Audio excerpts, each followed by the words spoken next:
What is up, freaks? It's your boy Marty Bent here with my son. He's in the background, so if you hear him, I'm sorry.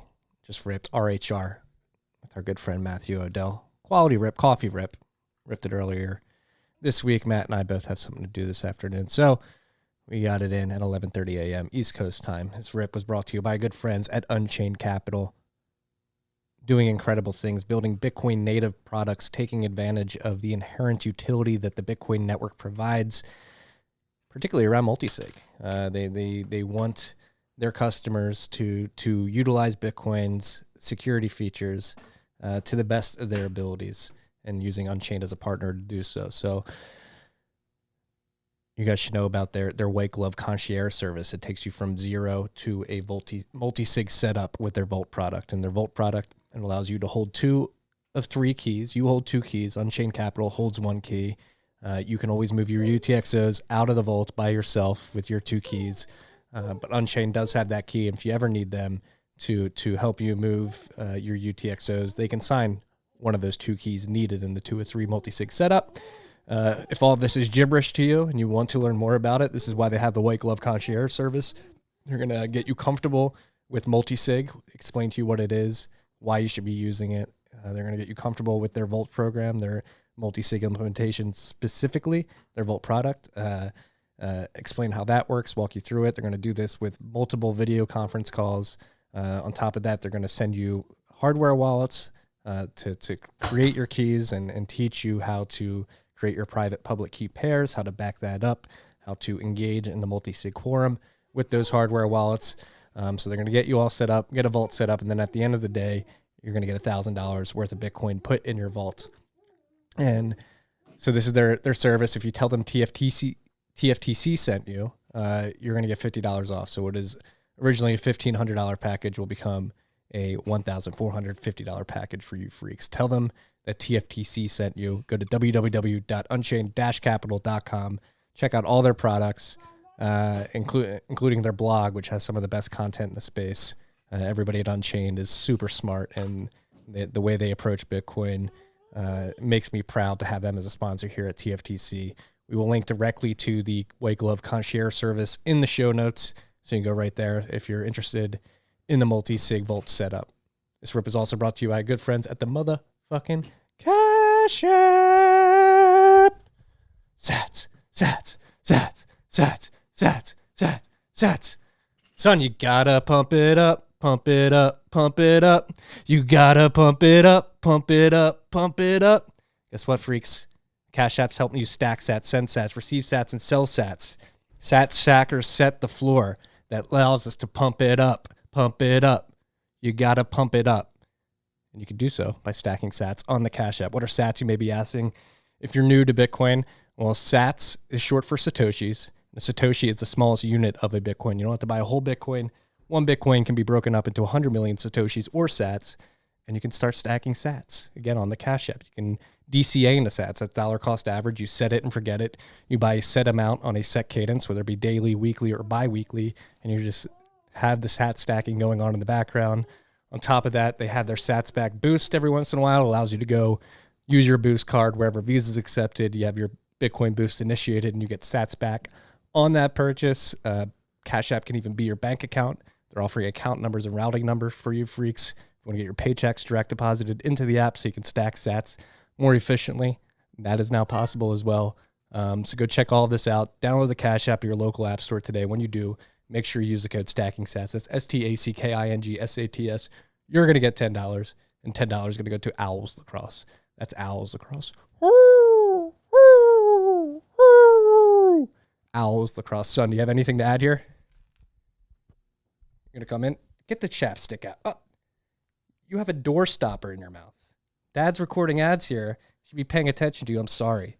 Got the door stopper out. Now, son, do you have anything to add here?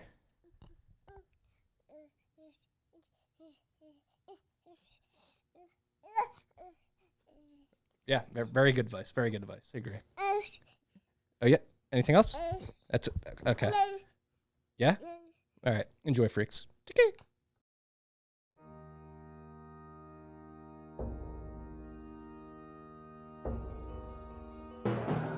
You've had a dynamic where money's become freer than free. If you talk about a Fed just gone nuts, all the central banks going nuts. So it's all acting like safe haven. I believe that in a world where central bankers are tripping over themselves to devalue their currency, Bitcoin wins. In the world of fiat currencies, Bitcoin is the victor. I mean, that's part of the bull case for Bitcoin. If you're not paying attention, you probably should be. We're live. We're live. We're recording. Got to pump it up, pump it up, pump it up. You got to pump it up, pump it up, pump it up. Matthew, $51,940 according to the block clock behind you. What a week. Your mooch call was correct. How'd that feel? Did you see it yet? Yeah, I saw it. All my that was the interview that my dad's friends were finally excited about, you know? You know, it's good to make Papa proud, you know. His friends are yeah, I mean that was a little bit unreal. I mean, I cuz the meme of like the great short squeeze that is Bitcoin really manifested itself really quickly. Like I see a lot. I mean, we had the Winklevosses were tweeting about if you don't own Bitcoin, you're short Bitcoin. And then one of them, you know, of course they have to ruin everything. Was like, if you don't own ETH, you're short ETH. But yeah, I'm short ETH. ETH. That's by design. Tyler, short ETH. It's good to be short ETH. Yeah. If you're long ETH, you're short on some brain cells, I think.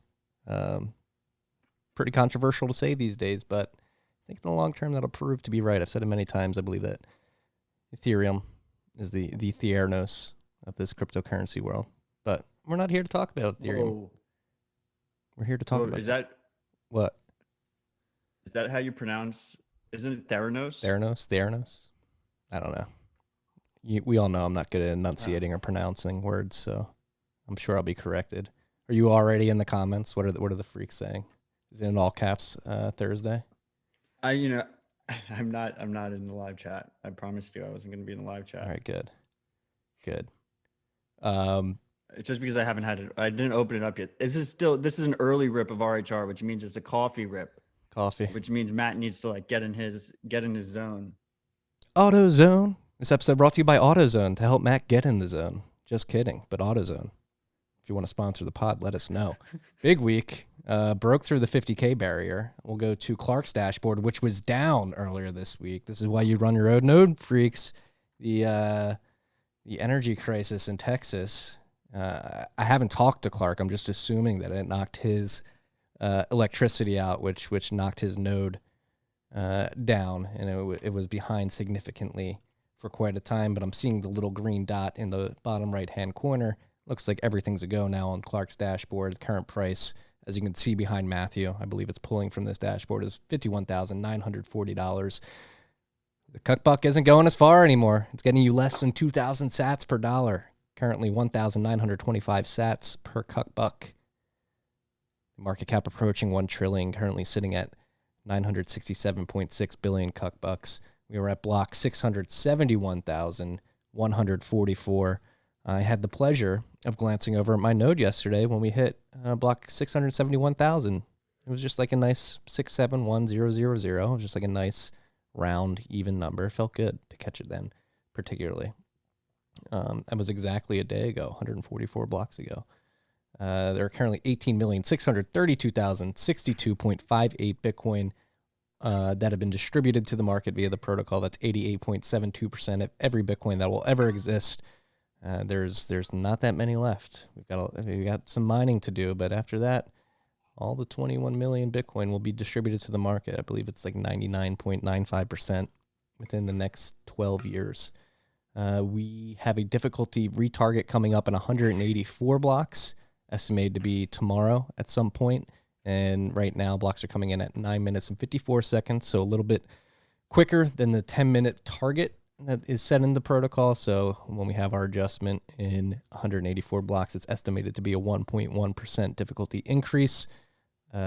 Fees per block are going up. I've been following that stat on my block clock pretty aggressively, and we're almost getting to an average of 1 Bitcoin worth of fees per block over the last 2016 blocks. I believe it's currently at 0.98 something.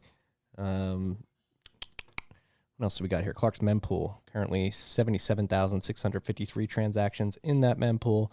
Samurai, Whirlpool, believe the unspent value is at an all-time high, currently sitting at $101.7 million. There are 196.54 Bitcoin in unspent capacity, in liquidity in the Whirlpool ecosystem, software, CoinJoin, whatever we're referencing it. How would you say it, Matthew? The Whirlpool privacy liquidity pool. I like that. Okay. I like that. Yeah, we got there. Matt, we fudged up last week. We fudged up pretty bad. What did we fudge up? Do you know what we fudged up? It's impossible. It's impossible to fudge something up. What did we do? We fudged up pretty bad. We didn't read the shout outs. Oh yeah, we did. I mean, you fucked that up. Well, this is a two-man show here. I need you to hold me to account, right? And likewise, I will hold you to account. It was really we both fucked it up, but also every freak that was in the live chat also fucked it up, freak. So that's on you guys as well. Yeah, it is on the freaks in the live chat. Yeah, you guys fudged up too. Thanks for holding us to account. We told you never to trust us. We need you to keep us in line here. If you are in the live chat right now and you aren't subscribed to the channel, subscribe, hit that like button, share it with a friend. Give us a retweet on Twitter. We tweeted it out. If you're listening via Periscope, if you're listening after the live recording on your favorite podcast app, give us a like and review. We need rates and reviews. They go a long way. If you're be so kind to give us a rate and review, potentially share it on social media to get other people to do it, we'd really appreciate it. We'd give you some internet love there. Getting right into the shout outs because I forgot them last week. I don't want to be that big of an asshole. So here's the first one. Sup, freaks? Is shitcoinery just something we have to deal with? At work, I'm the Bitcoin guy, and we do weekly Bitcoin 101 group chat lessons like what money is and share podcasts like TFTC. You all know that the GigaChad stuff, but now a lot of the group is posting shitcoins. In 2017, it was all about ICOs, but now they're all into earning yield using shitcoins. I've been doing my damnedest to show them that shitcoins versus Bitcoin stuff, but to no avail. I'm about to just post have fun staying poor, but I do work with these people. So I'm trying to stay humble. Does mainstream just have to learn shitcoinery lessons themselves? If so, we are far from mainstream adoption. Yeah, I mean, this is just going to happen. People got to touch the stove. There's been many cycles of shitcoinery. It started with POW chains, fair launch POW change, then pre-mine POW change, then Ethereum incited. Vitalik is proud for normalizing the normalization of small pre-mines, and that has incited a platform where all these scams can easily be spun up. We saw that in 2017 with ICOs and the current DeFi governance token yield farming craze, I believe, is just another amalgamation of these shitcoin cycles, and it has happened up to this point. I think that's getting a little less crazy than it has in the past, but no, you don't think so? No, we just haven't hit the new crazy yet. That's true. We're about, we're on the verge. Like retail really is like the full cycle isn't really here yet. Like if we compare this to the previous cycle, we're around, $2,500, $3,000 Bitcoin, maybe a little bit less. So like the real craziness hadn't happened yet in the last cycle. So I expect more bullshit. I expect, I think unfortunately, this time is not going to be that different. And the important thing that people should realize is I don't really think these shitcoins they're not a threat to Bitcoin. They're a threat to the individuals that speculate on them. And they'll learn their lesson one way or the other. Yes, it is true that some people will successfully trade them for more Bitcoin, but the overwhelming majority won't and would be better off simply staying humble and stacking sats. Yes.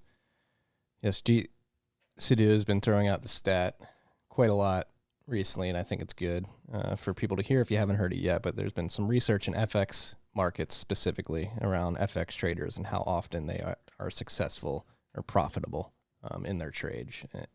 And if like the research that's been done shows that 89% of foreign exchange traders are not profitable and actually wind up losing money.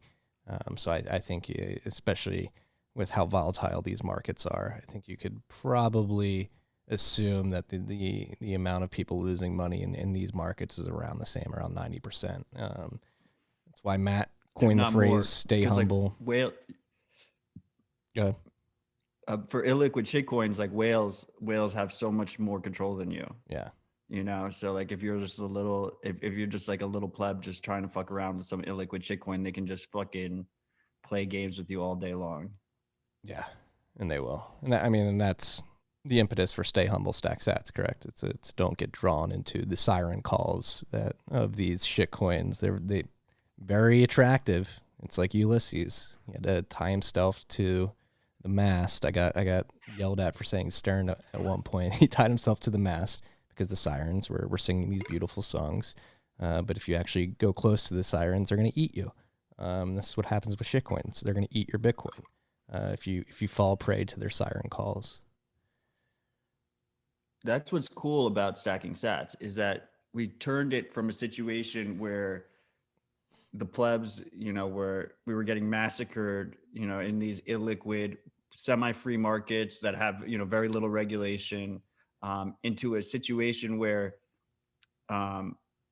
we can weaponize the whales for our own advantage, right? Like these whales are going to need to come into Bitcoin eventually. If you're a wealthy person, you're going to need to come into Bitcoin. That's whether you're a shitcoiner and in terms of shitcoins, or if you're a shitcoiner in terms of holding gold, or a shitcoiner in terms of holding a ton of real estate, you're going to need to come into Bitcoin eventually.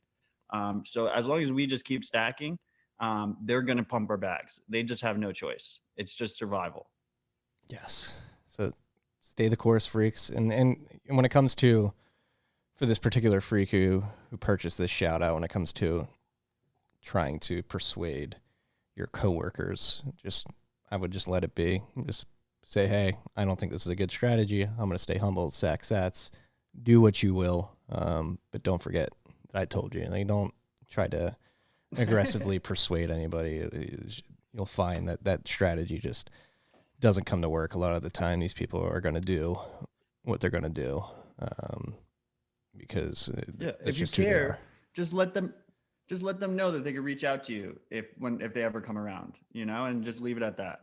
Yeah. And the cool thing about this game is, sometimes it's fun to argue, and I understand people want to have debates and everything, but at the end of the day, the person who is right is the person who has more sats. So it'll play itself out. You don't have to worry about, winning an argument. They'll come around eventually. They just might have way less sats than they would have otherwise. Yeah. You actually had a lowercase tweet today. Feels like everything that needed to be said has been said. Now we just sit back and enjoy the ride. I think this applies to this particular situation as well. Then I proceeded to just type tons of caps tweets right after that. So I guess I was a little bit misguided on that one. Yeah, it's, you know what? You gotta have these jolts of coming back down to the lowercase world, just to connect with the normies out there. Skip this one. This would have been actually a good shout out to have read last week, considering one of the topics that we have on the list this week. Why the fuck don't we have widespread adoption of BIP47? Hashtag yes on 47. We're going to get to this topic later in the show. There has been an official BIP proposed to implement this, I believe. A BIP on top of BIP47, correct? No, there was already an official BIP. Yeah. No, there was already official BIP. Oh, it's a third draft, excuse me. Another spec has been released for this particular BIP, excuse me. So we'll talk about that more in depth later in the episode. Thank you for the shout out. Sorry, I forgot to read it last week. Again, it would have probably been great to read it last week, and then this week we have some news to say, hey, that freak who bought the shout out, like, maybe people listen, but it seems like people were listening in the background, regardless if we read the shout out last week or not.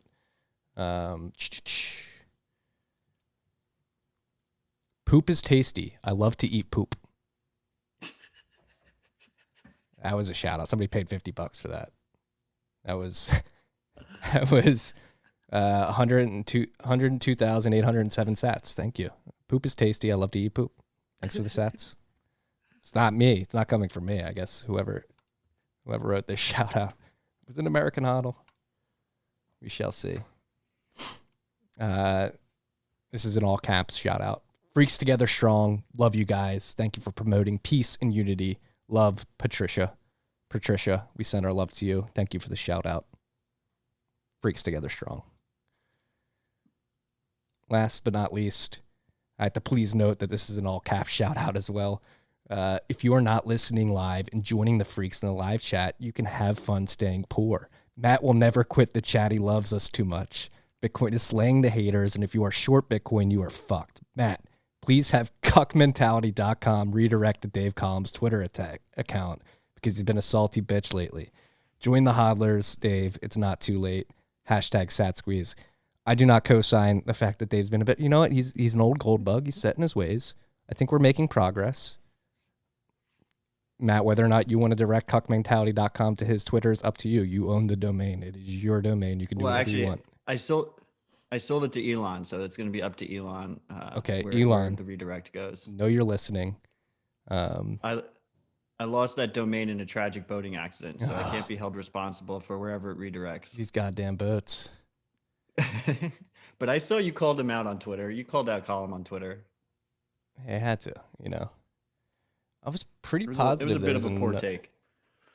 Yeah, what? I mean, the gold bugs are starting to scramble because gold's falling as Bitcoin's going up by hundreds of percent in a very short amount of time. And like everybody in the macro world at the institutional level is picking Bitcoin over gold. It seems they're not pumping.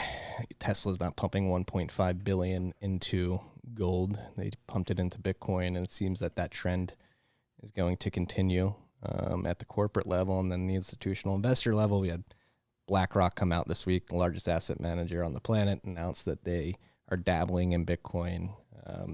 Obviously, we have Stone Ridge and NYDIG announcing that they're going to be trying to like formalize an ETF structure for Bitcoin and pumping more money into the asset class. And gold isn't getting that love, and I think the precious metal people are starting to freak out a bit. Actually, like silver's getting more love than gold these days, which is interesting too, because that's the precious metal shitcoin. Because the silver's got like the bullshit. It's like a Ripple pump, it's got the unit bias shitcoin pump going on. I mean, that's just noise. That's just short-term bullshit noise. I mean, there is zero scenario where a company like Tesla is going to buy any gold whatsoever. It's just never going to fucking happen. Poor Dave Collum is short Bitcoin, and he doesn't even fucking realize it yet. We had, I called out Bill Gates for being short Bitcoin about 2 weeks ago. So he went on CNBC's Bitcoin podcast and told the world that he's not short Bitcoin. He is short Bitcoin. He just doesn't even fucking realize it yet. And as these guys start fucking realizing it, that's when shit gets crazy. Yeah. Are they going to be too stubborn to realize? Dave, I love you. We're going to have an episode with Dave soon. I need to reach out to schedule it with him. I hope you see the light. And we had that famous gold bug. That I'm sorry I keep talking over you. I think we have like a little bit of a lag than more than we usually you didn't talk over me. You're good. But we had that famous gold bug. What's his name? Gundalach or something? Gunlock. Jeff Gunlock. Do you know who I'm talking about? Yeah. He's actually known as the Bond King, I'm pretty sure. But yeah, I think he likes gold as well. But he tweeted out, he's like, gold is dead, Bitcoin lives. He did? I mean, it was longer than that. That was like my tweet. Does he have an official Twitter? Are you sure it wasn't like a... Yeah, it's his real Twitter. Wait. I'll tell you exactly what he said.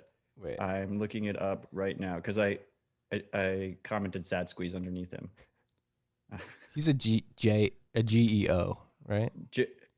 Truth Gundlock is his name. Is his username? Jeffrey Gundlock on Twitter. I am a long-term dollar bear and gold bull, but have been neutral on both for over 6 months. Lots of liquid poured into a funnel creates a torrent. Bitcoin, maybe the stimulus asset, doesn't look like gold is. Yeah, I'm looking at it now. He might as well have tweeted out Bitcoin to the fucking moon. Let's fucking go. He sent this out when I was sleeping. Damn it, Jeffrey. I didn't even Yeah, see we were all this one. sleeping. Shout And he out- intentionally didn't use caps because he didn't want people to read it. Jeff, welcome to the team, bro. If you ever want to come on the pod, I know you're watching right now. Just reach out, DM me. Oh, I see your DMs are open. I might slide in there. Yeah, so those are the shout outs. Thank you guys for the shout outs. Sorry we forgot to read them last week from the bottom of my heart. It's on me, number one, but also this asshole sitting across from me should have been like, Marty, where are the shout outs? And also the live chat freaks took full responsibility. All right, good. Thank you. We need this type of accountability. Accountability is key in this world. A lot of people are not accountable for their actions. And you know, as a Bitcoiner, somebody who likes to preach about extreme ownership, I want to own that I was number one on the trail of messing up with last week's shout outs. But there's some people behind me that could have prevented the shout outs from not being read last week. We just want to make that clear. All right, let's get to the list. Big week.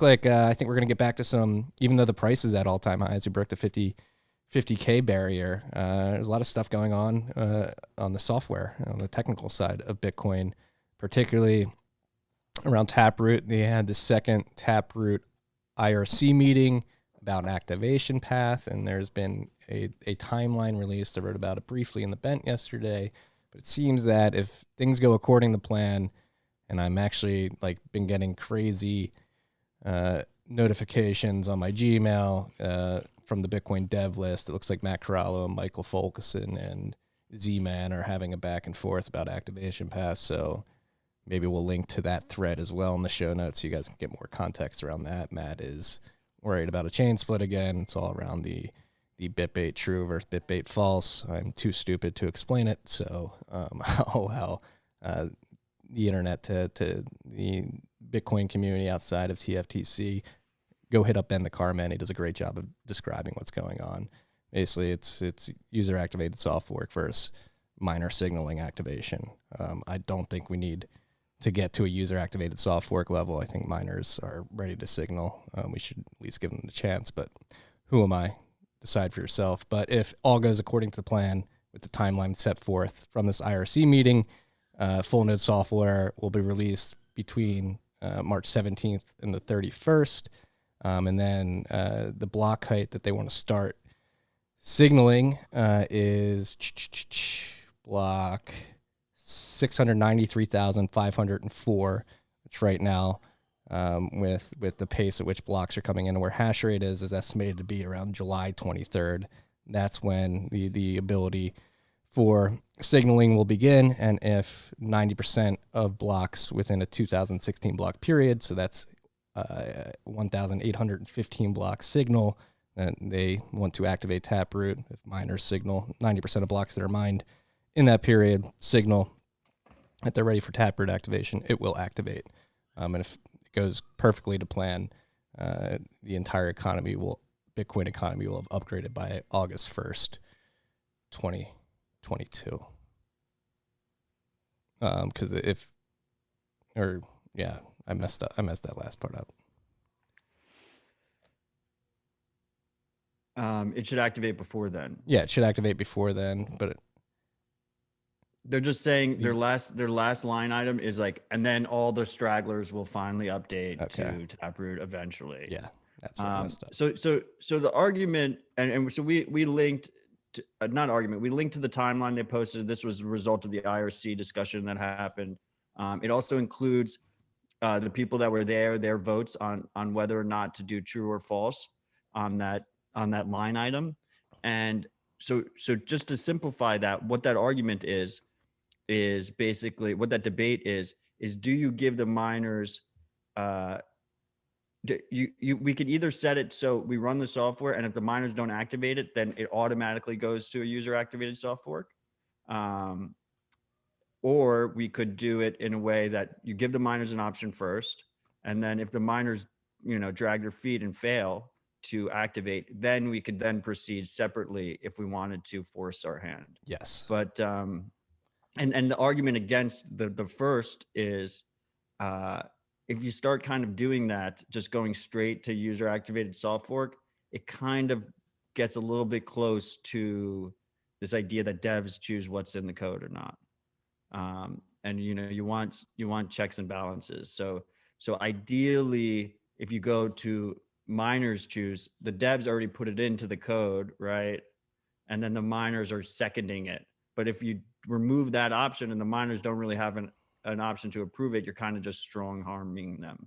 And so I'm not really sure where I stand. Like I haven't quite decided where my position is there. What do you think, Marty? You think the miners should have at least a chance to do a second, and then if they don't, we force their hand? Yeah, I think I fall under the camp of like user activated soft fork should be a last resort, not a first resort. It seems like this is going to be pretty uncontroversial.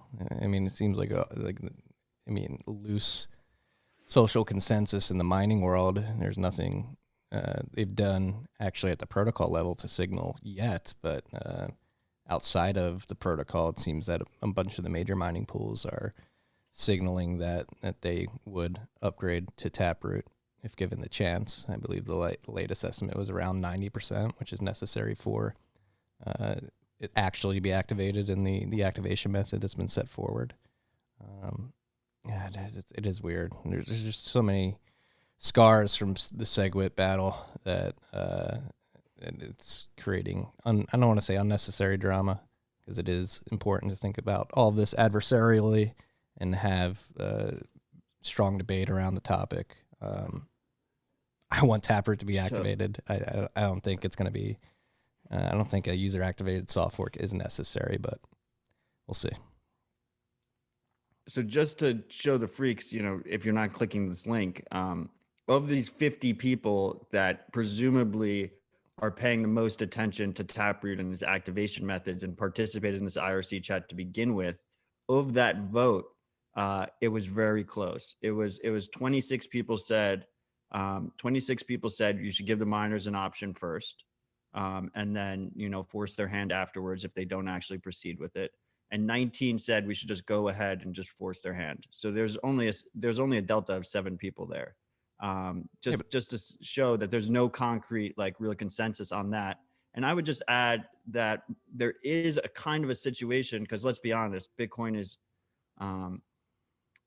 a space filled with fucking egos. I mean, we're both guilty of this. But if there's a situation where maybe there's some miners that if they get completely blindsided out of this decision, then all of a sudden it becomes controversial just because they feel like it's getting rammed down their throats, right? Like if we say you have no say whatsoever, then you could create controversy out of no controversy. Yeah, which is flame wars, man. Flame wars. There's flame wars everywhere in this space. And actually another thing to note from the miner side too is like this BTC.com and their pools just got bought by like a Chinese betting website, 500.com.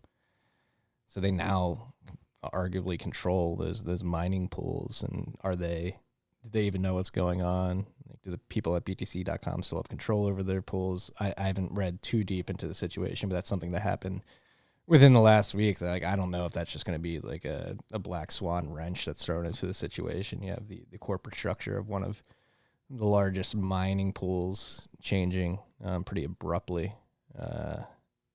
Does that throw some chaos into the mix? Who knows? I don't know. Well, so BTC.com is one of the assets that Jihan got to keep after the whole split up, right? So it seems like Jihan was looking for some liquidity, and that's why he sold it. I would be surprised if they didn't keep people on staff that knew what the fuck was going on. Yeah, I hope they did. I imagine they did. But I think that site is a Premier League sponsor as well. Are they? So we might have 2 Bitcoin Premier League teams, and they're both going to be sports betting sites. Watford. Chinese sports betting sites. Watford's our Bitcoin team right now. Right, that's sportsbet.io. Yeah. Watford is, or Sportsbet is part of 500.com? Sportsbet.io is Watford's sponsor, and they Okay. accept Bitcoin, so they put Bitcoin on the shirt. Yeah. You know, the gambling sites, it's like the most obvious play ever. Like if you run a sports book online, like you understand the value prop of Bitcoin instantly. Like there's no learning period whatsoever. It's just immediately fucking obvious. Yeah. What was that infamous day in the poker world? Black Friday? Black Thursday? Yeah. Yeah. That was my original, when I found Bitcoin, that was the first thing I thought of was sports betting. I mean, the freaks know I'm not a gambler. But that was the first value prop that I realized right away when I discovered it. But we have Paul Miller in the comments. He's asking, why do both steps have to be lined up? Why can't you just ask the miners, then decide whether or not to do a UASF after that, user activated soft fork after it? That's basically the discussion. It's either that or force the miners. Those are the two options. Yeah, I think the former is the path of least resistance and presents a path of least friction. We should try that first. But yeah, if the miners aren't ready to do this, as a miner, like at Great American Mining, we want Taproot. I can say that pretty confidently. Like I think there's, again, scars creating controversy that may not otherwise exist if we didn't go through SegWit 2x, but was arguably very necessary to go through the SegWit 2x battle to prove Bitcoin's value prop. We'll see what plays out. We'll be keeping you freaks abreast of the developments of Taproot activation. Obviously, we've been following it pretty closely up to this point in time. So this is the update this week. We'll see where it goes from here. Yeah, I mean, I think I would say I assume you're more bullish on your bet with me now than you were before, because I know I'm more bearish on my bet. I originally said it wasn't going to be activated until next year. So it does look like it will probably get activated before then. So I'm glad that I was able to provide that million sats incentive to get that done. It was all us. No ego. Yeah, I'm fucking with you guys. This is a you takeover here. The Dread admins discuss the issues with ongoing Tor attack. Seems pretty significant. Yeah, so this is so Dread is a popular dark market forum. It is basically like Reddit, but through Tor. So everything is Tor only. And that's where you see like a lot of interesting discussions about privacy happening. Like almost no one has like no one's using their government name on this website. It's all NIMS. Everyone's way more I don't know, more there's a lot of adversarial thinking over there, and it's really interesting because we've been talking about these Tor reliability issues for over a month now, and there's really been no proper dialogue out of the Tor lead devs. Like we like the Tor project, the Tor Foundation, like no one's really given anything concrete. And meanwhile, Dread's over here and they're like, the whole Tor network is failing us. Like we're trying to keep up. It's costing us a ton of money. We have an active attacker that's just constantly denial of servicing us, like just all the time, just constant DOSs. And to combat them, they have to increase their server expenses. And as a result, the attacker increases and it's just bringing down the whole Tor network. And Dredge is presumably not the only one being attacked. Other onion-only sites, like a lot of dark markets and whatnot, are also getting attacked at the same time. So, I mean, it was just a really interesting post. Like the freaks should go read it. Yeah. It's what the hell is going on with Tor? It's a little unnerving, to say the least. But yeah, we'll be staying on this story as well as it develops. It's it's a weird one. On to some better news. Jack and Jay-Z, this came out of nowhere. I was not expecting Jay-Z to be funding Bitcoin development. Jack announced last week on Twitter that him and Jay-Z are giving 500 Bitcoin to a new endowment named B Trust to fund Bitcoin development, initially focused on teams in Africa and India. It'll be set up as a blind, irrevocable trust, taking zero direction from us. We need 3 board members to start, so they're looking for board members. If you want to be a board member of this trust, I fucking love that I love that he just tweets out a Google Forms link asking for board members. right? I like you dropped out a tiny bit there. I mean, it's Africa and India. It's development in Africa and India. Two key takeaways here. First of all, Jay-Z's got to have a bag of Bitcoin, right? Like you don't Easily. donate 250 Bitcoin and like not have your own stash. And then the second thing is It's another billionaire. Yeah, I mean, I don't blame him. Of course, that's some king shit right there. And then the second thing is I love the idea that it's denominated in Bitcoin. You basically have this endowment. My favorite shitcoin analogy is the Chrysler Building. The Cooper Union in New York City was donated the Chrysler Building as part of their endowment. And for like 40, 50 years, they were able to offer every student free tuition because they had the full rent roll of the Chrysler Building and the increase of valuations in the Chrysler Building so they could take cash out and use it as collateral, right? And that's exactly what's happening here. Like when that Chrysler Building was donated, no one thought it was going to hit the valuations that it hit, in the future, but it created this base that was able to grow with the institution. So this foundation, they may never run out of the 500 Bitcoin. Right. The purchasing power is just going to increase. That's crazy concept. Yeah. Yeah. Yeah. Shout out to Jack and Jay-Z for getting this endowment together. And I also saw that Jack followed Bisq on Twitter earlier this week. Interesting development looking into that P2P Bitcoin exchange. If you freaks don't know about Bisq, it allows you to buy Bitcoin without KYC AMLing yourself to a certain degree. Your counterparty in the trade knows a little bit about you, but the information distributed is significantly reduced compared to exchanges that force you to share very personal information. And they're being forced on the back end by the regulators who don't realize that their regulations are completely ineffective. Like KYC AML specifically is known to be completely ineffective. Like it stops 0.1% of all the crime it is attempting to stop. So keep pushing back.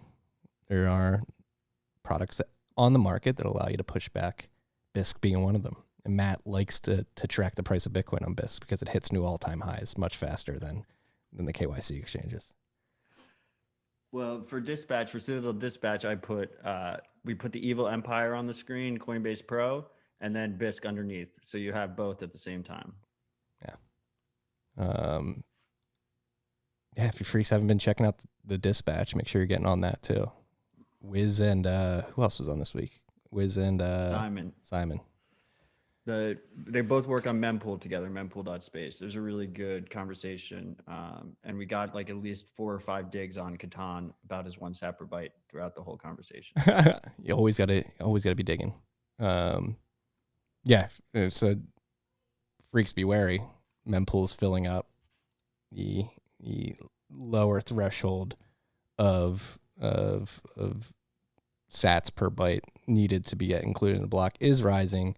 Make sure before you're sending transactions, particularly I saw somebody making fun of somebody who sent a $300,000 Bitcoin transaction, and they tried to do it with a very low fee, and it's just been stuck in the mempool for weeks. So if you're trying to send large amounts, make sure you're checking wallet software or sites like mempool.space to have a better understanding of the speed in which your transaction will be included in a block. Well, the reason we had one of the main reasons I had them on the show this week was because they just launched Mempool V2 on Umbrel. So now you can easily, and it was already on Raspberry Blitz, but now it's on Umbrel as well.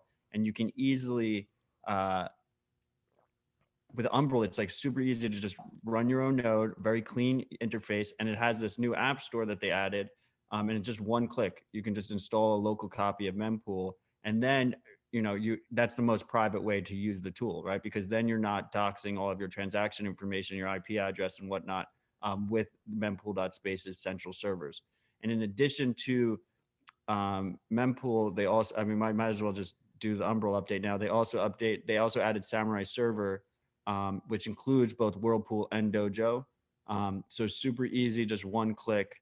And all of a sudden you have your Samurai stack all set up as well. Hell yeah. Yeah, I've been messing around with Ronin Dojo. highly recommend that.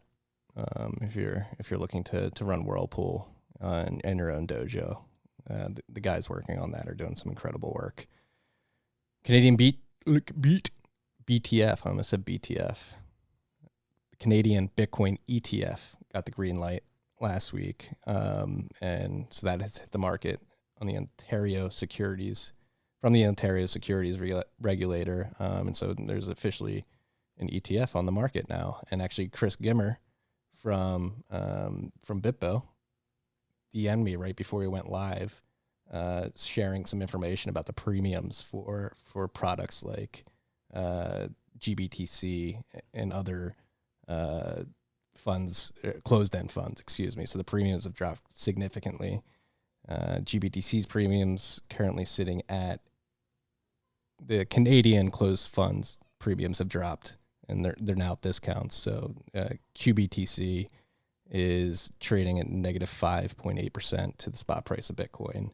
BTCG.UTO, which is another Canadian closed-end fund, that's at negative 3.63%, and there's another Canadian fund that's trading at negative 5.68% discount. And so that's interesting. I guess that's evidence up in Canada, at least, when an ETF has been introduced to that market, at the premium that these closed funds have had for quite some time gets suppressed pretty quickly and even driven into negative territory.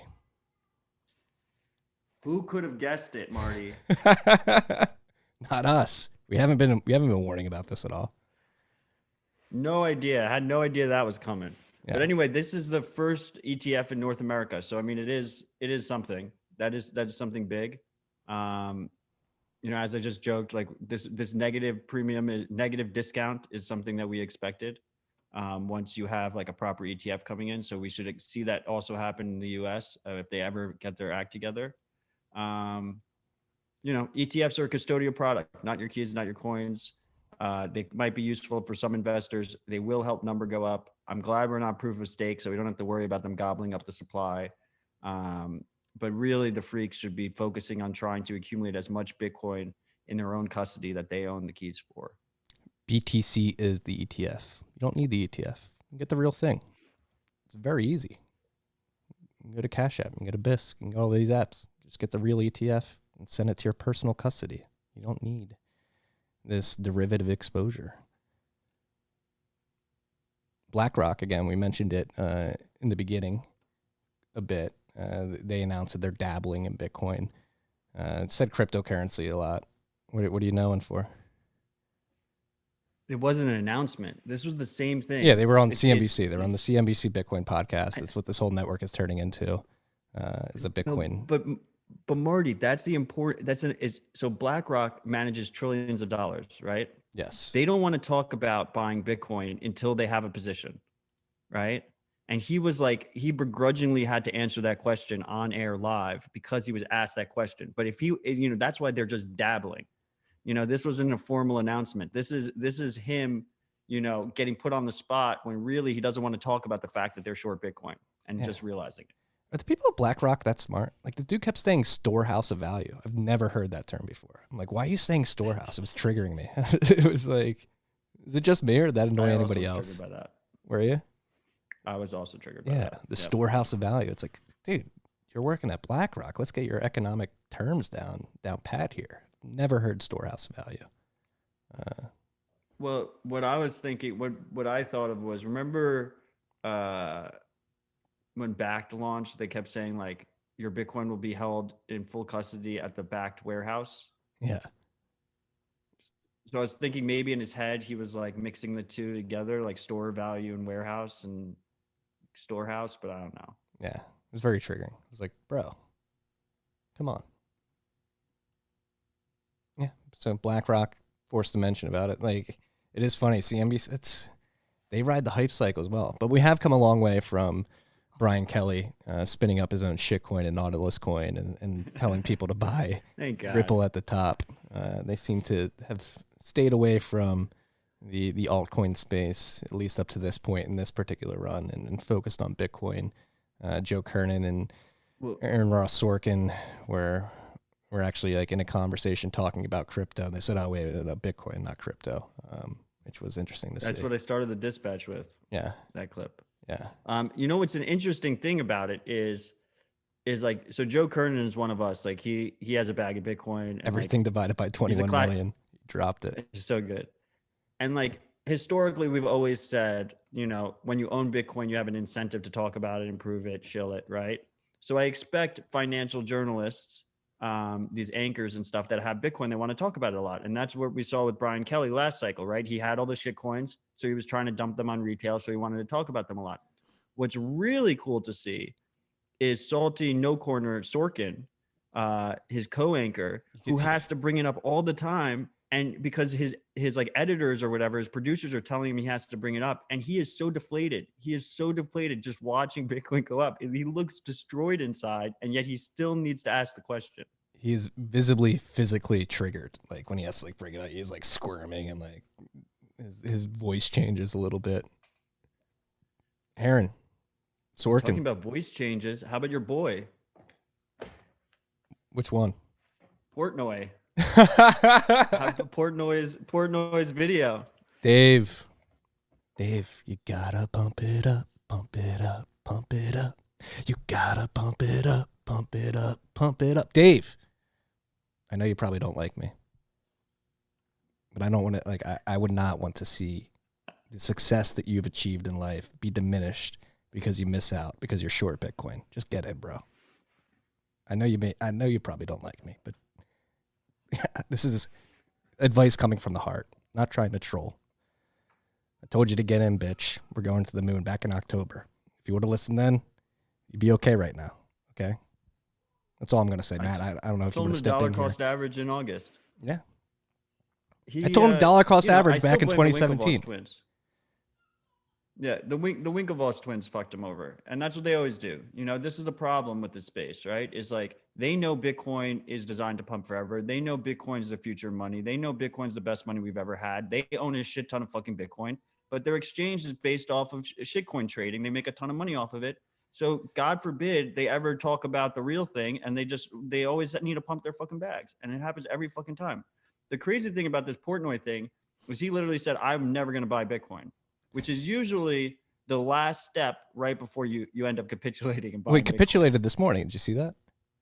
Did he buy some? Well, he said he's getting in. Like he's not going to be swabbing the decks like on the pirate ship because Bitcoiners are getting so rich. Like he doesn't want to be the peasant swabbing the deck, so he's got to get some skin in the game. Very volatile, Dave. Your decisions around Bitcoin. Just stick to it. I told you this in 2017. Just buy a little bit on a consistent basis and forget about it. Just forget about it. Like he was, I saw he did a video this morning. Is that, what's the Wall Street Bets guy's name? Yeah, I responded to that one. Peak fucking value, is that his name? Yeah, but that's not his account. His account is... Anyway, the point I'm trying to get to is, are they trying to like bring... Roaring Kitty. Roaring Kitty, that's who it is. Are they trying to bring legal action against that guy? Yeah, because securities violations. Well, anyway, Dave was alluding to that fact and saying that he would lead a revolution in the streets against the suits if Roaring Kitty was to be arrested and thrown in jail. Dave, Bitcoin is the revolution. This is how we fight back against the suits most aggressively and most potently. It's probably a more accurate descriptor of Bitcoin's as a tool against the suits. It's potent. So, I mean, I tweeted at him in all caps in response to that tweet, Bitcoin is the revolution, join us. And like 15 minutes later, he joined us. So caps work, people. Caps work. Credit goes to you. Credit goes to Caps Odell here. Caps Odell. Changing minds, making sure people are. Credits go to all the credits go to all the plebs who've just been telling him to have fun, stay poor for like the last 8 months.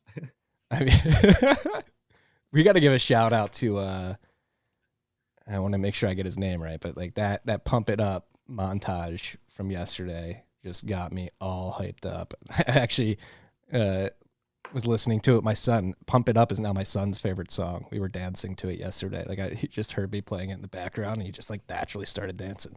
Pump it up. You gotta pump it up. Pump it up. It's high vibes. And then like the memes thrown on top of it. So Dr. Bitcoin MD at DR Bitcoin MD on Twitter. Incredible montage to the Pump It Up song. Legit gets me pumped up. But should we be staying humble here, Matt? Like, are we're like at all-time highs and we're just losing all of our humility here? The thing is like I've been trying to distill my feeling, but how can you be humble in all caps at the same time? And I'm not trying to grandstand and say I'm humble, because I've always said that one of the reasons I've said stay humble over and over again is to remind myself. It's a thought experiment. It's the Every Alexander day, the Great. humble, You were only a humble. man. You were only a man. It's the Alexander the Great, like having somebody walk Right. behind him, right? Except there's a humility to seeing this massive wave coming ahead of you. I posted like the Interstellar clip today, right? Like this, you have this massive wave coming at you, and the humble move is to like let it flow through you, you know, and express the urgency to people, you know, all caps, you know, there's urgency here. This thing is coming. We have never been in this situation before, ever, in terms of both Bitcoin and just humanity. Like these guys are different than last cycle's whales.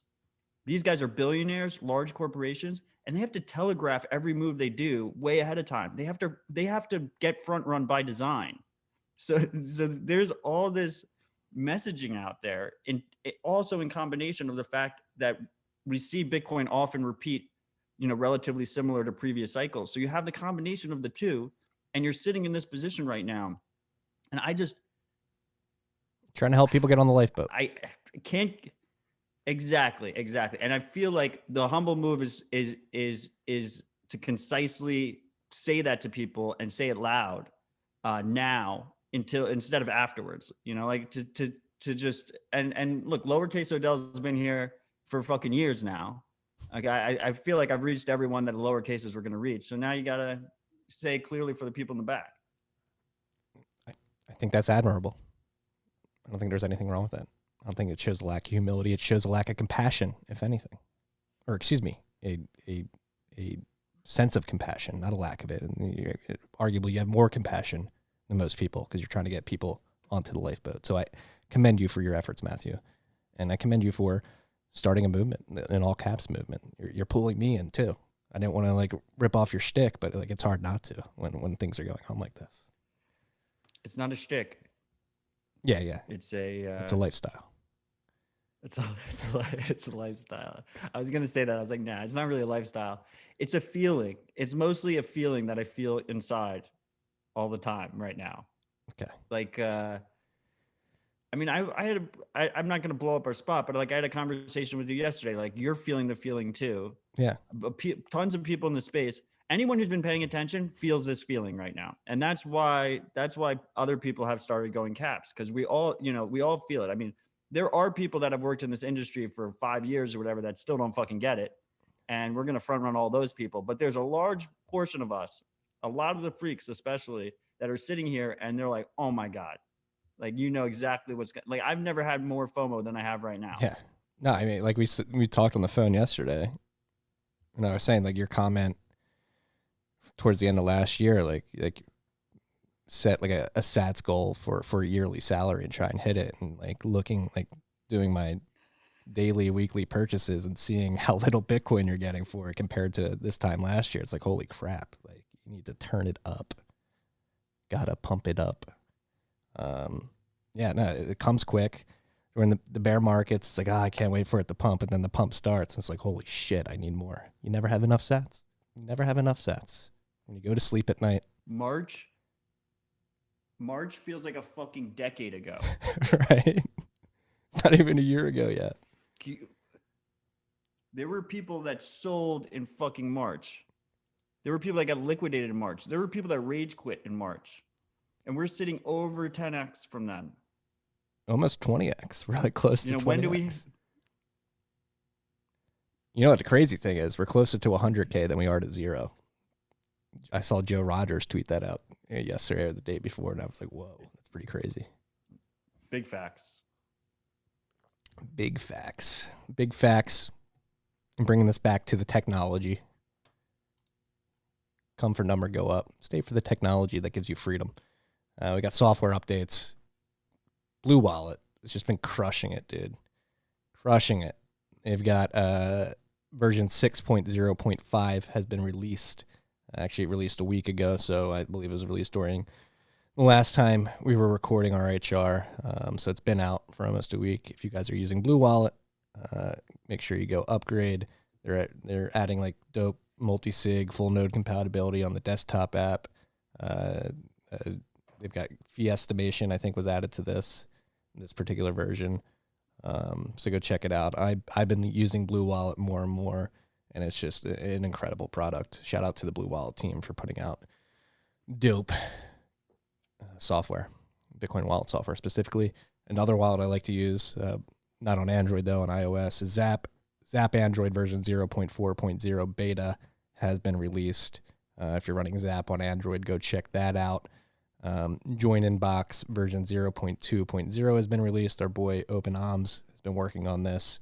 This is just an update to the most recent version of Join Market. Signet support has been added, and other stuff in the release notes that I'm not going to embarrass myself by reading.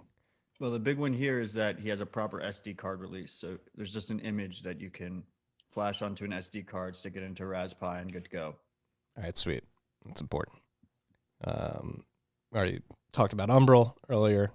Version 0.3.3 has been released. That's what we were talking about earlier when we were announcing Mempool.space integration and a bunch of other stuff.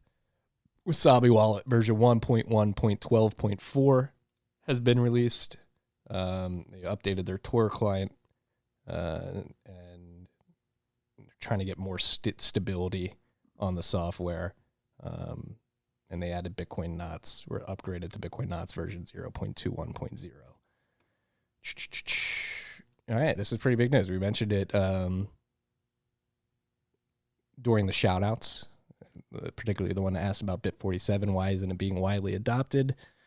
I guess the developer community hasn't been impressed with the particular BIP, and so the individuals working on this Bit47, which enables paynims, which Samurai is the only wallet that has enabled.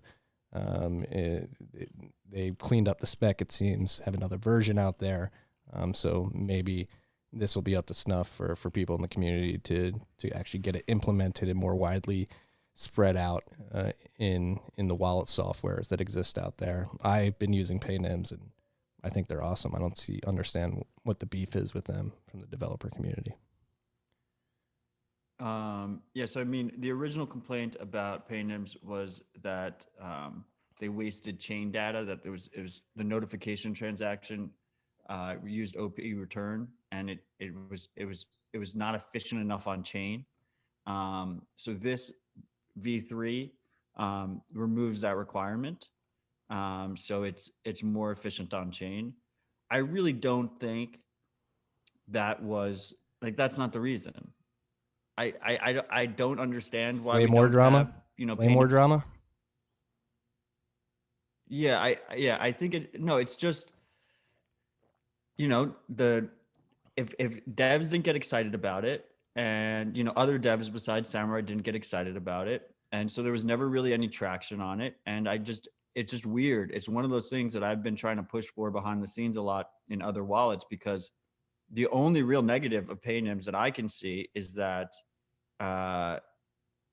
only Samurai users can use them. So, and it's Android only. So that means if you want to accept donations, you could only accept them from Samurai users. Now, this is a key, right, that I think people don't realize. Is this is a key use case. Like, people need, one of the first things that people think of when they think about global censorship resistant money is the ability to receive donations in a semi-private way without permission. And what that means right now is, historically, people have just been posting a static address, but that's horrible for your privacy, and it's horrible for the donator's privacy. One of my favorite independent journalists, Dark.Fail, who reports on all different types of dark market things, had a static donation address, Bitcoin donation address, that Chain Analysis and other companies flagged as an illicit address. So they were closing accounts based on people donating to them, right? So Paynims fixed that. And I don't care if it's Paynims or something else. That should be a major goal for anyone working on Bitcoin. I think is that we have an easy way for someone to accept Bitcoin relatively privately without having to spin up like a full BTC Pay server instance just to do that. Like that seems a little bit ridiculous. And this was one of the things I tried to champion over at Hexa, where they have this, that has its own trade-offs, but that it has this donation capability where it creates like a little donation page, it rotates addresses, and you can donate to it, just so any random person could just install an app. And for instance, we announced that, and Luke came in and he was like, it doesn't use your own node. It's not your, it's really custodial because it doesn't use your own node, blah, blah, blah. And Luke was the one who trashed BIP47 to begin with. Right. And it's like the enemy of good is perfect. Like this idea, like, oh, like we can't provide tools for amateur new users so they can accept Bitcoin donations relatively privately because it's not fucking perfect. Yeah. I completely agree there. And it reminds me a lot of like rendezvous payments in the Lightning Network, where essentially that's it. Like you get the Paynim, and it basically takes your donation and sends it to an address associated with the next pub, but you don't know what that address is, correct? He's nodding. I think that's what was correct. that? You're reading the chat. You're goddamn reading the chat, Matthew. Saw you get distracted. If it happens again, RHR's over forever. I said it's akin to a rendezvous payment, correct? Where like you just pay the Paynim, but you don't know what address it goes to at the end of the day. Yeah, I mean, I don't really. Yeah, so every time you pay a Paynim, it gives you a new address that's just unique between the two parties. So it's So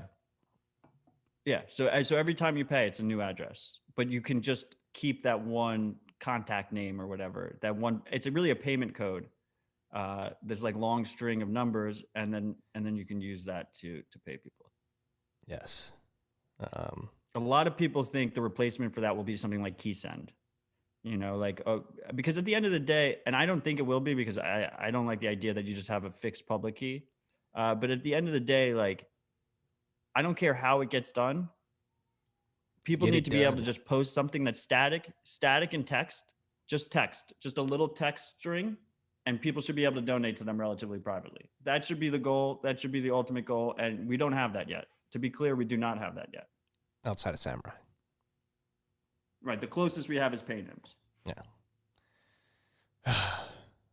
It goes on. We got a new guide on the market. Sparrow has issued a Bitcoin storage guide. Sparrow is a team working on software similar to Spectre, which you've been talking about. We've talked about Sparrow a lot in the past, but if you want to learn how to store your Bitcoin, how much are you storing, and what options should you consider based off the amount you're storing, this is a good guide that walks you through the levels of Bitcoin self-custody. So it'll give you advice on what to do if you're a beginner, if you're at the intermediate stage, and at the expert stage, how to get to true cold storage, and just like a great little explainer of how you should approach the concept and practice of self-custody. So shout out to the Sparrows team for putting this together. Anything to add there? No, it's a great guide. Yeah. Check it out. Yeah. And our boys Katan and Stefan at Ministry of Nodes have released an Ubuntu Nodebox guide. If you are looking to run your own software and hardware, or run your own hardware running self-sovereign software, Stefan and Katan have put this together for you. It's 2 videos, an overview, and explains exactly what you're doing and the benefits of setting up this Ubuntu Nodebox particularly. Shout out to the Ministry of Nodes. Yeah, so some of the freaks might have noticed that he had a great Nodebox guide already. This is an updated version, so this is a new release of it. It is available for free. They do have, like, you can get the commands separately as it's like a freemium model. So you have the full guide, but if you want like all the text commands to easily copy and paste, then you pay, I think, $20 worth of Bitcoin. They also offer, so this is a full Nodebox that runs Linux, Ubuntu, and he walks you through all the steps. They also offer consulting. Catan is has become a very close friend of mine. I know freaks that you may have DM'd me and I just haven't responded to a DM. I just, between the price pump and between like every single person in my life that I've ever showed Bitcoin to texting me, I've been a little bit overwhelmed lately. If I have missed it, you should send me a message on Keybase, because at least it has a decent interface that I could see. But if I still haven't responded to you, a really good person to reach out to is Ministry of Nodes. You can reach out to them. I think they're charging like $70 an hour or something like that, $60 an hour, and they'll jump on the phone with you. They'll do a video chat, whatever you want to do, screen share. They'll do that with you, and they'll walk you through all the things. They have way more patience than I do. So, and I, just going to stay a little bit humble, but I have a lot of patience, but they have way more patience. Like I can't so I've been trying to just send people over there. So go check it out. Highly recommend. Yes, I agree. I have noticed that uptick in it's crazy communications from friends and family and random freaks. Try to get to every message I can as well. Bear with us though. It does get overwhelming at times considering the content we're putting out. We both have day jobs as well. We're doing our best here. I have like 2,000 DMs like sitting in my fucking inbox right now. I just don't even know. And the interface sucks. There's like no search. I don't like know how I'm ever going to claw that back. Yeah. At least on Keybase, like I am making progress. I get through them on Keybase. Yeah. I get like decision paralysis sometimes. I get so much. I'm like, which one do I respond to? Like, how do I respond? Then I just wind up like waiting until after 10 p.m. and I'm just laying in bed. Like, all right, here's what you need to do.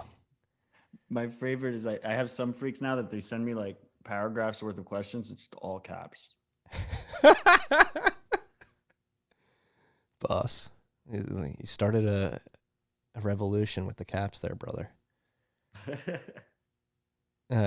Another closed-ended fund similar to Grayscale investment trust, Bitcoin investment trust, has been released. Osprey Bitcoin Trust. I feel bad for these guys because it seems like we're close to getting, I mean, we thought we were close in 2017 and in years past, but I think with the posturing from Hester Pierce and Gary Gensler, particularly in the initiative that Ross Stevens from NYDIG announced earlier this week, that we're getting closer to an ETF here in the U.S.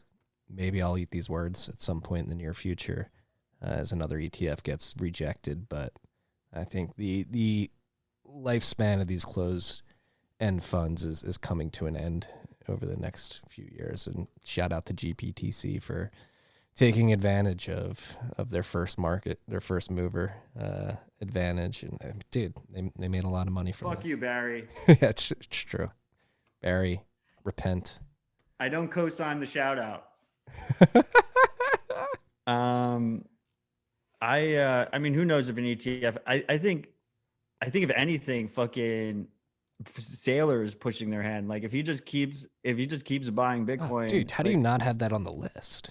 You got to slow him down. You got to slow him down with an ETF, otherwise, MSTR is just going to become the de facto ETF. Well, thank you for mentioning that. It's crazy.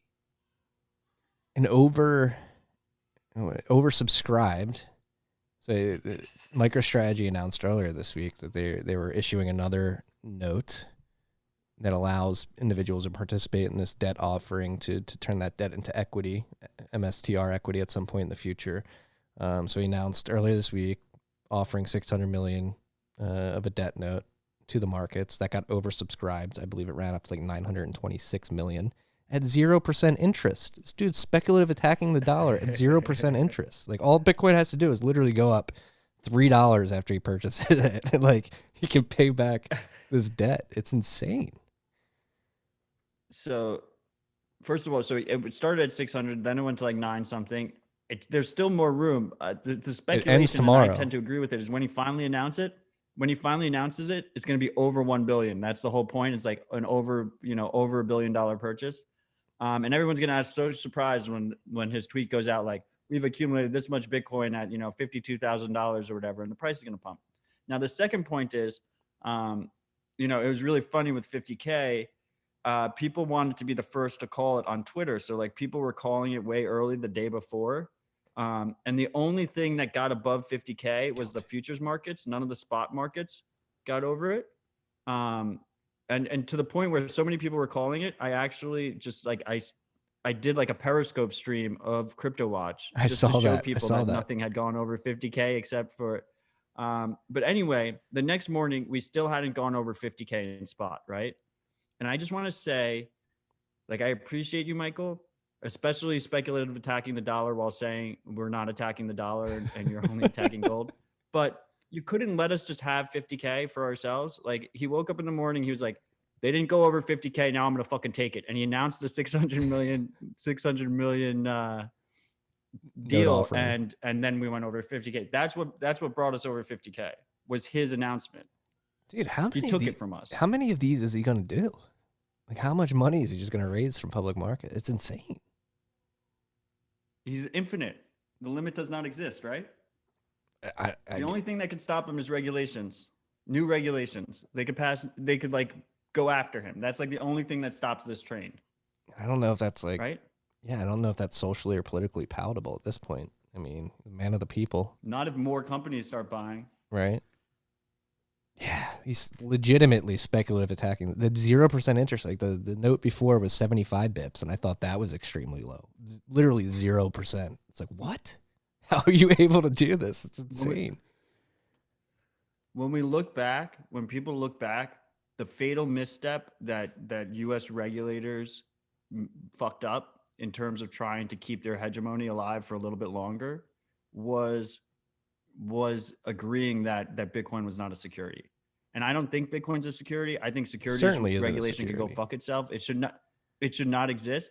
But that's what set up all of this. That's what allows billionaires to front run their own companies. That's what allows him to put these offerings out and then buy Bitcoin on his balance sheet without any kind of securities violations.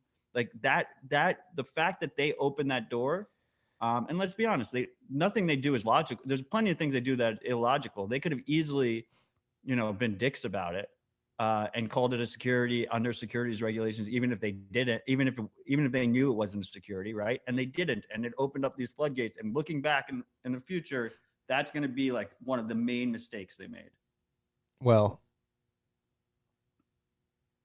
take the other side of that. Like, what if they're allowing this to happen because they think this is the best way for a soft landing, right?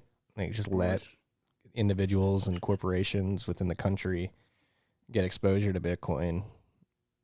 That, like, I'm starting to come around to the U.S. being open to Bitcoin and innovation because they realize, dude, they are backed into such a corner from the monetary perspective and the fiscal perspective that, like, if I were that high up, like, making decisions at that level, I'd be like, yeah, just let them get in. Like, this is our scapegoat. Like, could be wrong. That's the other side of that token. And that token not attached to a blockchain. History is going to be written by the Bitcoiners, so we get to decide how we want to write that. Yeah. But I could see like a lot of about faces afterwards where they, people said, oh, like we wanted to lean into it or whatnot.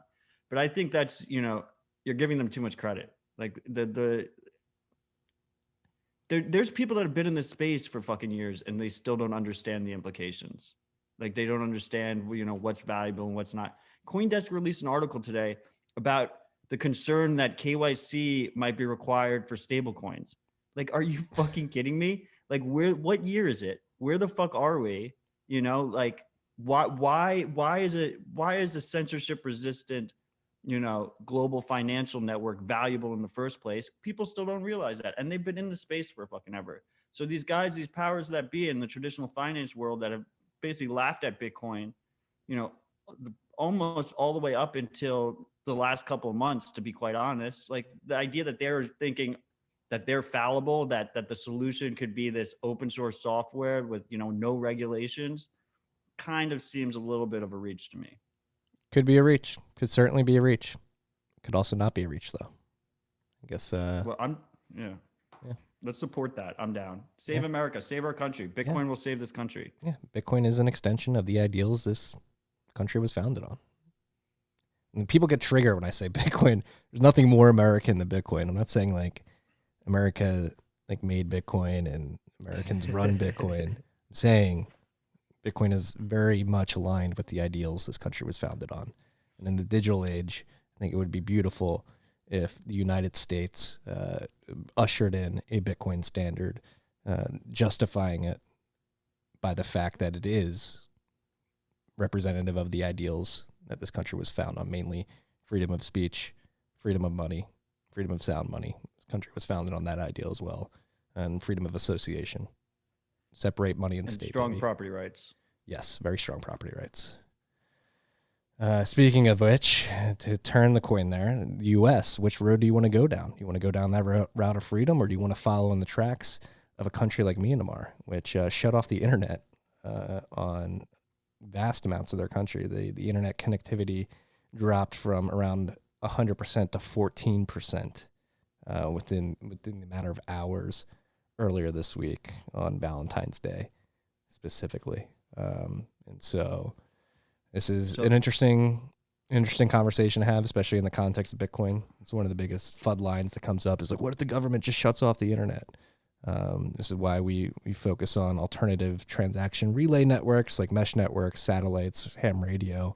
Going to be frank, probably not as robust as we'd want them to be in this particular situation in Myanmar, but this is a stark reminder that we should be working on alternative transaction relay networks.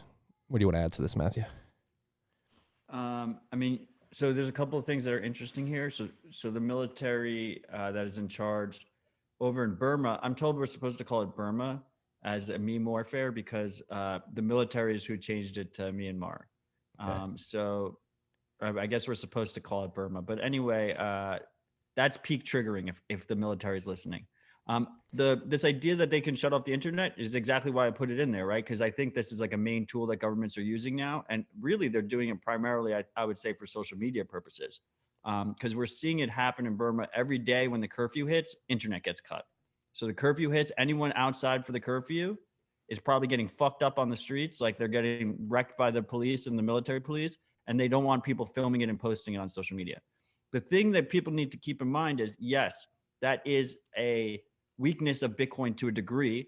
As Marty said, there's mitigations that are being made. Obviously, you can hold your keys completely offline, which is, of the utmost importance. But the important thing to realize here is the traditional finance system is way weaker in that regard. I mean, when they cut the internet, they also cut ATMs and banks and cut off any dissident from any kind of their money, except for potentially cash. But as we see in a lot of these places, cash is slowly disappearing. So Bitcoin is a major step up in that regard. And if you wanted to attack the network as a whole, I mean, you're talking disrupting the internet globally, not just in like a local region, which is a way different thing. And to say like a Western democracy is going to do it as opposed to like a military, authoritarians is I would say a reach. Like I think we shouldn't assume it, but we're probably past the point to have like a major Western country. There'd be hell to pay if they cut the internet. Yeah. Could you imagine all the Zoomers not being able to access TikTok in America? We wouldn't even have to hit the streets, Matthew. The Zoomers would go crazy, and they would revolt for us. We wouldn't have to do anything, or would they? What do you think of the Zoomer class?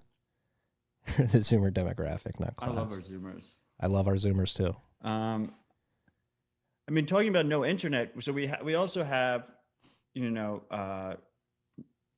natural causes that could result in no internet. And we have a bunch of Bitcoiners right now that have no internet in Texas and the Southeast United States because of snow, right? A massive amount of snow resulting in power failures. And I'm sure you have strong opinions on that. But before we get to that, in terms of the internet cutting, there's something that I think people should keep in mind from a privacy perspective. If your location is known and you're self-host and your internet goes down I mean, it can like dox your location if you're if you're self-host and your servers go down. When a known event like this happens, it can dox your location. And one of the things I was thinking of is someone, if we're going to talk about Bitcoin specific, someone has multiple Lightning nodes that they're self-hosting, right? And one of them is public. Maybe they use it with Strike, and so their public key is essentially KYC'd, or maybe they post it online. They've used it with public services. Maybe it's attached to their company or something. If that node goes offline at the same time as your other nodes, there's a heuristic process there of elimination, right? Yeah. You can use a process of elimination heuristic to sort of identify that node. Yeah, I mean, you can just see that they're both going offline at this. If I didn't check, right, but at some point over the last week, a shit ton of nodes went offline, right? And most of those nodes were in the southern United States because the internet got cut, the power went out at the same time down there, right? So yeah. so there's a location heuristic that happens in those kind of situations. Yeah, no, like I mentioned at the beginning of the episode, Clark's node went down and was out of sync. Luckily, I was running my own right here. I was able to check the block height and everything that was going on. But yeah, no, it's Starker Miner. And yeah, I didn't have this on the list either, but the energy problems in the southwest section of the country are very interesting. It's a very interesting case study in the woes of subsidies, inciting misallocation of capital in the energy sector, particularly the way that grid systems work in sort of fine-tuned for estimated peak demand. The demand for energy over the last week in southwest part of the country's far surpassed the estimates for peak demand, and the way the grids work is such that they will produce enough energy, basically assuming that when peak demand comes, they're going to meet that demand for energy with the perfect amount of supply.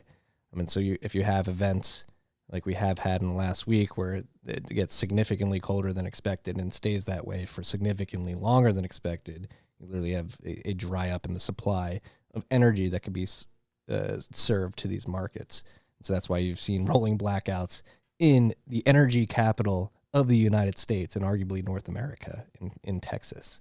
It is insane that we're having these problems, number one, in a first world country, and number two, literally where most of the energy on the continent is produced. And I wrote about it a few days ago. Bitcoin actually does help out in this instance because you don't have to, with Bitcoin mining specifically, you're going to have constant demand for cheap energy. And so if you want to overproduce for these 5 sigma events that stray many standard deviations from the mean of peak demand, you can overproduce a significant amount of energy, and those Bitcoin miners will come in and consume that energy off peak hours when the temperature's temperate and everybody's comfortable. Bitcoin miners will consume that energy and mine Bitcoin with it and become profitable with it. But when you have an event like we've had over the last week, they'll be able to shut down their miners, and the grid will be able to serve that energy to the people that need it to stay warm. And conversely, in the summer, if you have insane heat waves, you can do something similar to make sure people are able to cool their houses. It creates more robust, like flexible energy markets. Yes. Yeah. I mean, I think you explained it very succinctly. Like, this is one of the, I mean, I push back a lot of times when, especially on this podcast, when we say Bitcoin fixes this. I mean, Bitcoin fixes this, just straight up. You said, just one nitpick, you said you're able to overproduce because you have the reserve demand for Bitcoin. Because Bitcoin exists, the idea of overproduction disappears. Yeah, that's a good point. All right, that's the cool part. If you can mine profitably, there's no such thing as overproduction. Overproduce with peak demand in mind. Right, overproduce for the traditional demand, yeah, excluding Bitcoin. Yeah. Pretty cool. Yeah, it is really cool. No, and I think it'll be interesting to look back on this Valentine's Day 2021 in the context of the energy markets. I think it's going to be an inflection point where people are really pissed off down in Texas, and rightly so. Like, how could it get this bad in the energy capital of the U.S.? and hopefully grid systems and energy markets are calibrating and thinking long and hard about how to prepare for something like this in the future. Because again, it's like a polar vortex, and there's been many polar vortexes over the last decade. I remember living through 2 in Chicago alone. So to think that these won't happen again moving forward and won't move as far south as Texas is probably wishful thinking. So a pain point has been highlighted, and hopefully we can learn some lessons and restructure some of our energy infrastructure to make sure it doesn't happen again. There's been some crazy, like the fact that like you're in Dallas and people are driving around in cars taking videos of others sleeping in their cars to stay warm is insane. It's crazy. It's because like none of the houses or shit are designed or insulated to be able to like handle this kind of cold, right? Yeah, and so that, and then more particularly, like, so the wind turbines froze up to some degree and weren't able to serve energy. The solar panels, obviously, it was snowing, so there was clouds. They weren't able to absorb energy from the sun because there was no sunlight reaching them. And then on the fossil fuel side, like the natural gas industry, it doesn't have their pipelines insulated. So like you actually had pipelines freezing because they didn't think it would ever get that cold. So they didn't invest in insulation technology to make sure when temperature drops that low that the gas lines don't freeze. So you just had a convergence of a shit show of events. Even the nuclear plant had some frozen sensors that reduced the amount of nuclear energy being served to the market in the area. Just like a perfect storm of events that are highlighting vulnerabilities of the energy grid. And again, living in America, extremely fragile. Hopefully makes you appreciate Bitcoin more, you know? Yeah. Proper anti-fragile system. I mean, we had our boy, this is not just to for people to realize like how widespread this is. I mean, we have our boy Joe Rogers in Little Rock. And he posted a picture yesterday. He's got like 8 inches of snow, like 9 inches of snow. Like that's crazy. Yeah. It is funny, like being from the Northeast, watching Southerners I know. adapt to snow. Like it's so cold. It's I remember living Some in guys Charleston, don't have South winter Carolina. coats. I remember They the don't even first have time it winter snowed coats. when we lived in Charleston when I was a kid. It didn't even like snow. It flurried. They didn't even stick to the ground, and people freaked out. They canceled school. Coming from Philly, we're like, what the fuck is going on here? Like, you can't handle this. Southerners, So you gotta be able to handle your snow. you see like a little bit of ice and they just have like pile-ups and like car pile-ups and like no one's expecting it. I mean, that's videos. what Black Swan events do. The videos coming out of North Carolina a few years ago, like the cars on the side of the road on fire from a little bit of snow. But anyway, you know, shout out to all the freaks out there. Hope you guys are getting by. It looks like you're on the up now. It looks like hopefully the worst is behind us. Yeah. And hopefully as a society, we can begin to have more adult conversations around energy production. Because like I just mentioned, there were many factors that coalesced to make this situation particularly bad, but there was obviously some things, particularly subsidies that led to a misallocation of capital in the energy market down there specifically that made the system fragile in the first place. And it is like a forcing of green technology on markets and ESG movements, leading arguably to a misallocation of capital. Like there's ways to do this. You want to be getting energy from as many sources as possible, renewables and fossil fuels, doing it as efficiently as possible.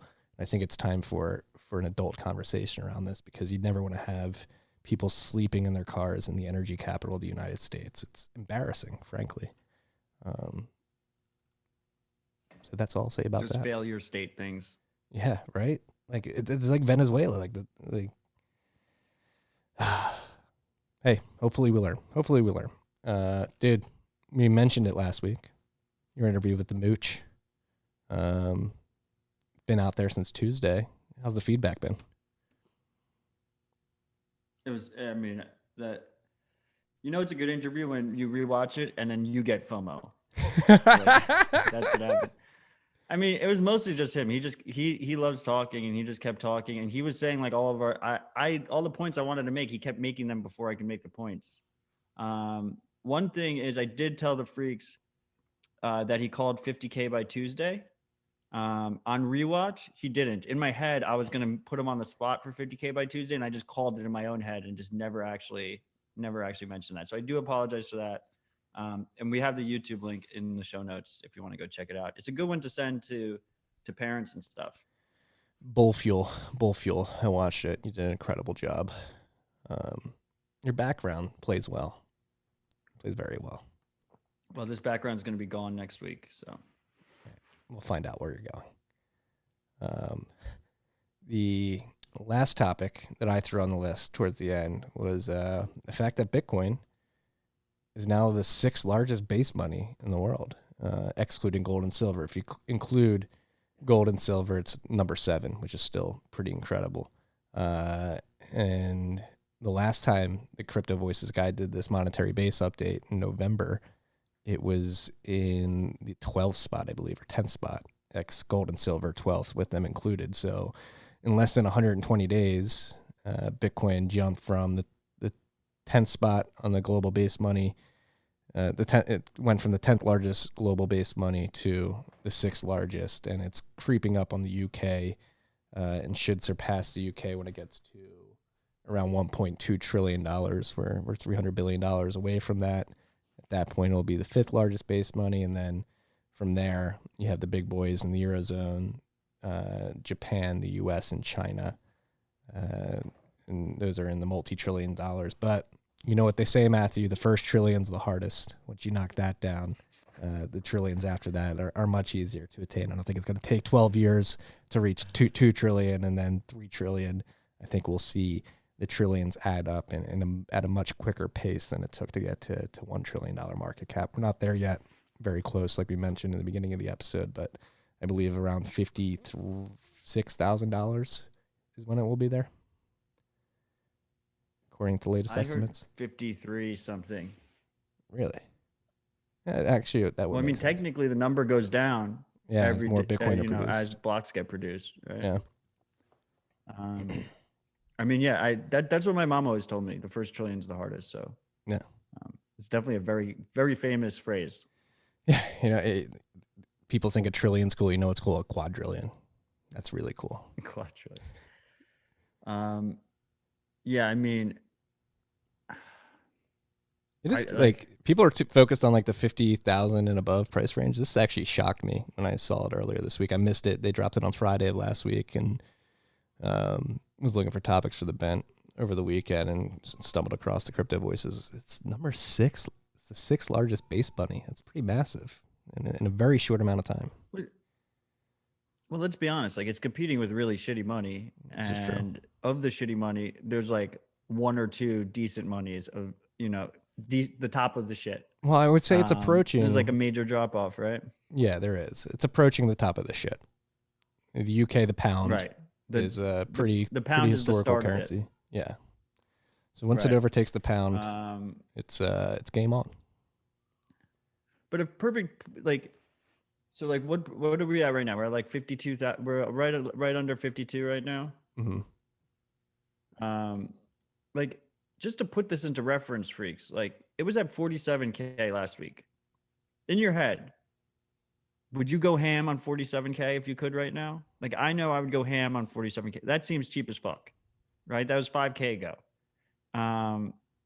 Next week is going to be the same thing. Like, that's what these bull cycles do to you. Like, it's going to be like, people can't, you fathom it more when you look back. I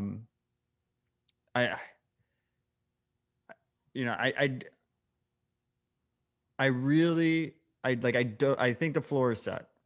I think the floor is set. I don't think we fall under 40K.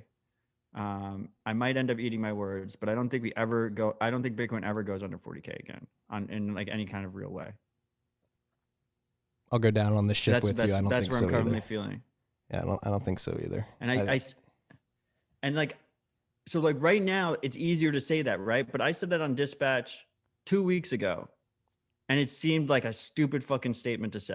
Like, both Rodolfo and Paul kind of, pushed back on me when I said it. And now, and like, yeah, so it's important, freaks, to have conviction. Like history is going to favor the bold here. And I don't want people to over leverage themselves. I don't want people to use leverage at all. I want people to stay humble, but you have to, like, if you don't do it, no one's going to do it for you. Agreed. There's a sense of urgency here. Think of your future self. You don't want your future self yelling at your present self. At that point, it'll be your past self. Think of the future freak in you and what he or she would think if they were not able to acquire sats at particular price levels. Always think of your future self. It's what lowering your time preference is about. Thinking about your future self. Yeah, it's crazy. It's interesting time. I think Willy Woo actually had some data to prove that like 48 is like the new 35 level. But who knows? That's TA stuff. Oh. Yo, remember Hyperwave? We're gonna the low of 1500. Just wait for that, guys. Is Tone Vase still short in the corn? The Hyperwave was like 9 months ago. Yeah. The Hyperwave bullshit. That's crazy. Time flies. Happens faster than you think, freaks. The floor is 50K. Don't be so bearish, Odell. That's the freak in the comment. Appreciate you guys for keeping me honest. Yes. All right. I'm getting yelled at in the comments. I've been looking at the comments too, freaks. We're gonna cancel RHR because I've been missing. Willy Woo isn't TA. He's fundamental analysis. I'm sorry. He does like on chain and shit. Yeah. Number of hodlers and stuff like that. Tone does TA though. Okay.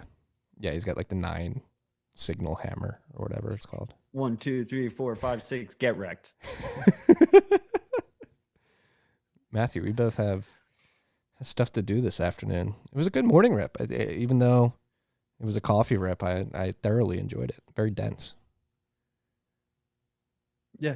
I mean, I also enjoyed it. I always enjoy these RHRs. It's just a good time.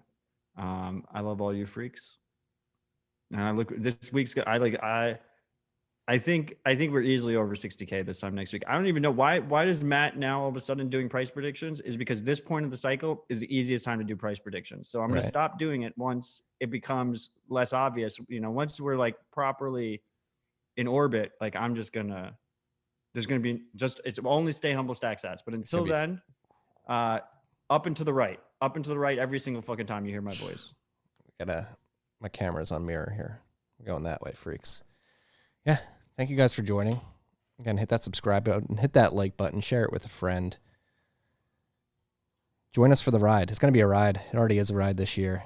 I can't wait for next week. I think we're going to be significantly higher than we are now.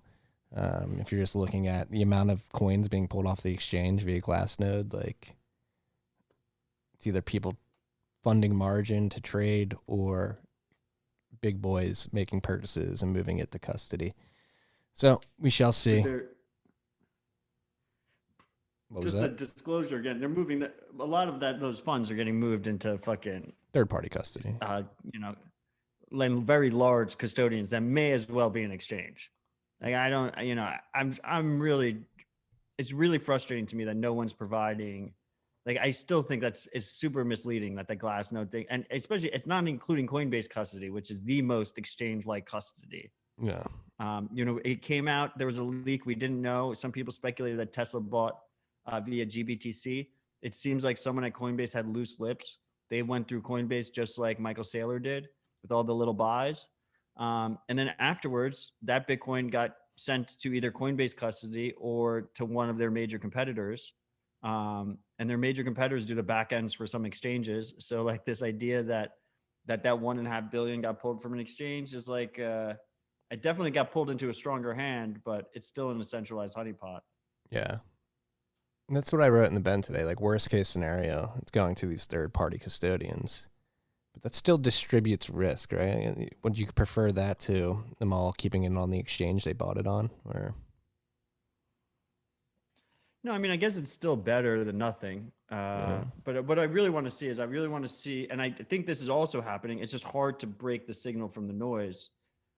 Is like freaks and just regular plebs just constantly pulling coins into their own wallets that they control that are not custody. Yeah, I just that's how the floor is really set. The floor is set by the stackers. Everything else is just more. It's just a little bit of noise. Yeah. So be aware, freaks. Be aware. Keep stacking. Keep moving to personal custody. Driving liquidity off these centralized exchanges. It's been a pleasure. Thank you guys for joining us again. Hour and 40 minutes here in here. Matt, I hope you enjoy the rest of your day, the rest of your weekend. I hope you have safe travels to your next destination. Love your freaks. Stay humble, stack sats. Peace and love.